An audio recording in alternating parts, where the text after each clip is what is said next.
Welcome to Mishna study Masechet Sanhedrin Perek Gimal Mishnah Chayles Mishnah this Perek, and we're going to speak about overturning the verdict. Right. So once you have a verdict, can you overturn it?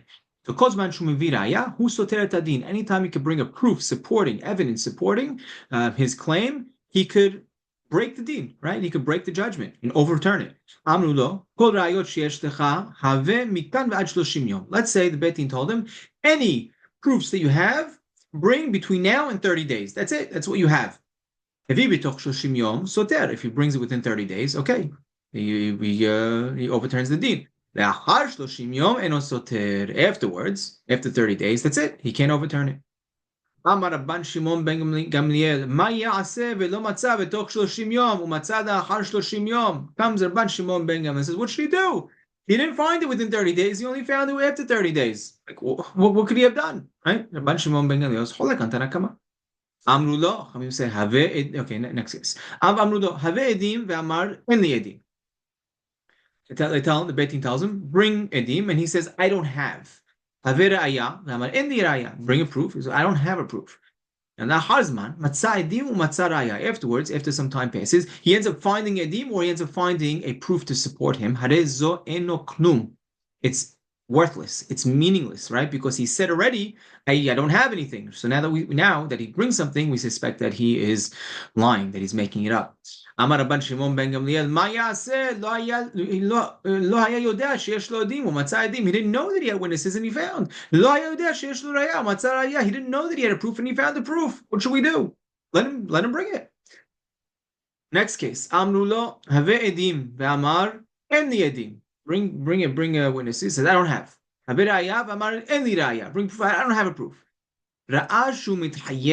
Now he sees that he's going to be hayav. He sees where this is going. Bring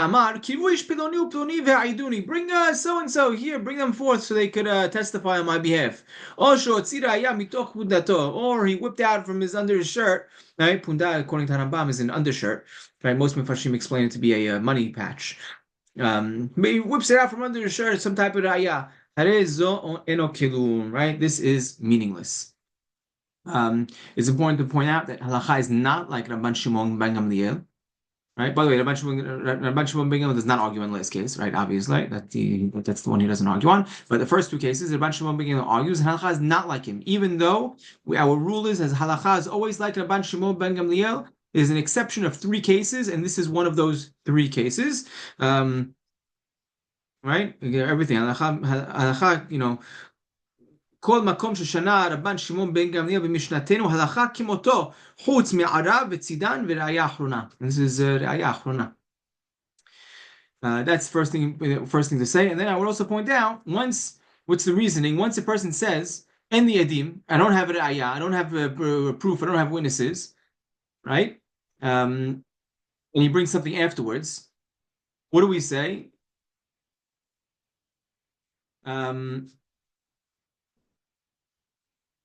That there's something fishy with these people that he brought, or this proof that he brought, right? But it's important to know when he says, I have witnesses overseas, or I have a shtar over there, right? He says that in the middle of his case.